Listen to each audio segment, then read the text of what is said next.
বাংলা প্রকৃতির এই ক্যানভাস কাগজে কলমে ৬টি ঋতুকে দিয়ে দেয়া হয়েছে।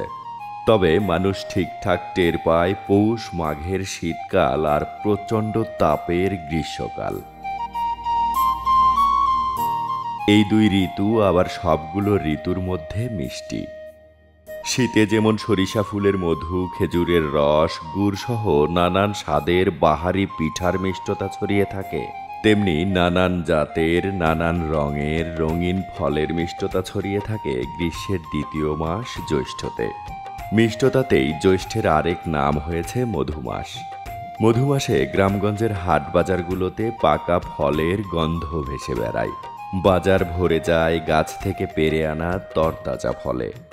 এ সময় চালু হয় বাঙালির নানান রীতি রেওয়াজ। ১৪৩২-এর এই জ্যৈষ্ঠের এক বিকেলে ভার যাচ্ছিল জামাইবাড়ি। বাঙালির যে রীতি, যে রেওয়াজ, সেই রেওয়াজ এখনো চালু রয়েছে। মধুমাসের ফলমূল নিয়ে এক ভাই রওনা হয়েছেন। কোথায় যাচ্ছেন শুনবো, কোথায় থেকে যাচ্ছেন আর কি কি নিয়েছেন। ভাই, কি কি আছে এখানে? ভাই অনেক ধরনের ফল ফুল আছে, তারপরে অনেক কিছু আছে, কাপড় চোপড় আছে, সবকিছু সাজানো আছে। হ্যাঁ, জ্যৈষ্ঠ মাসের আমাদের ফল ফলান্তি সবই আছে। আপনি কোথায় নিয়ে যাচ্ছেন? এই নিয়ে যাচ্ছি এখান দিয়ে মথুরা বাজার, আমার আত্মীয়ের বাড়ি, ভাগ্নির বাড়ি, ভাগ্নি জামাইয়ের বাড়ি। হ্যাঁ, ভাগ্নি জামাইয়ের বাড়ি। হ্যাঁ, ভাগ্নি জামাইয়ের বাড়ি যাচ্ছি। আমরা নিয়ে যাচ্ছি নতুন এটা শবক। কতদিন ধরে বিয়ে দিচ্ছেন? এটা প্রায় 1 বছর কাছাকাছি হবে। এটাই প্রথম দেওয়া। এই প্রথম দেওয়া? এটাই প্রথম দেওয়া। এইভাবে দিতে হয় শুরুর দিকে? এইভাবে দিতে হয় শুরু।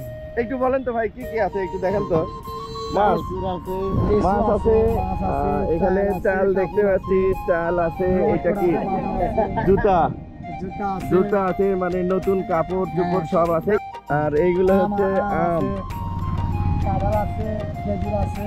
এই যে ঝাড়ু দেখতে পাচ্ছি।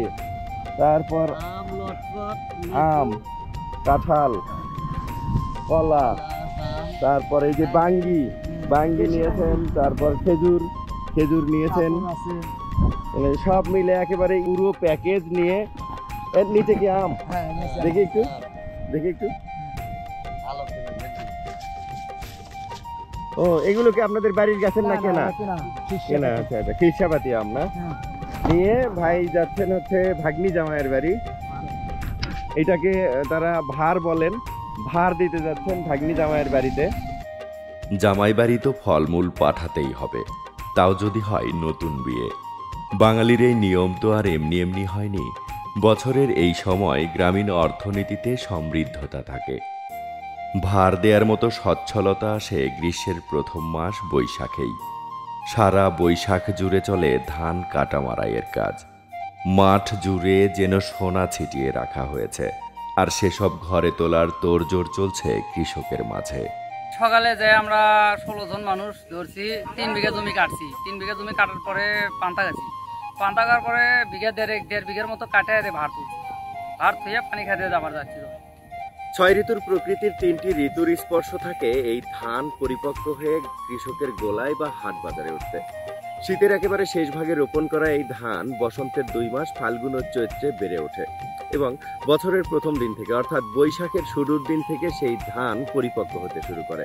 সপ্তাহখানেক যেতে না যেতেই একেবারে পরিপক্ক হয়ে ওঠে, আর সে সময় বাংলার গ্রামে গঞ্জে পড়ে যায় প্রচন্ড ব্যস্ততা। আর সেই ব্যস্ততার মৌসুম চলছে এখন। সারাদিনে ধান উল্টোচ্ছি, শুকোচ্ছি, আবার খেয়া শুকোচ্ছি, উল্টোচ্ছি, এই এলে করিচ্ছি। জমি আজ 15-20 বিঘা লাগাচ্ছি। 20 বিঘা জমি লাগাচ্ছি, মানুষের জমি লিজাল্লা। দল ধরে সকাল সকাল মাঠে এসেছে ধান কাটতে। এভাবেই বৈশাখে ভরে যায় কৃষকের গোলা। সমৃদ্ধতা আর সচ্ছলতা আসে গ্রামীণ অর্থনীতিতে।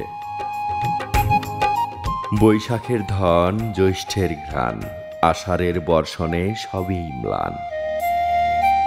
গ্রীষ্মকালেও প্রাচুর্যে ভরা প্রকৃতির মায়ায় জড়িয়ে পড়ে জীববৈচিত্র্য। তবে এ সময় নদীতে জল থাকে না, সংকীর্ণ হয়ে পড়ে নদীপথে যোগাযোগ। বালিচর জেগে ওঠায় নৌকা চলাচল বাধাগ্রস্ত হয়।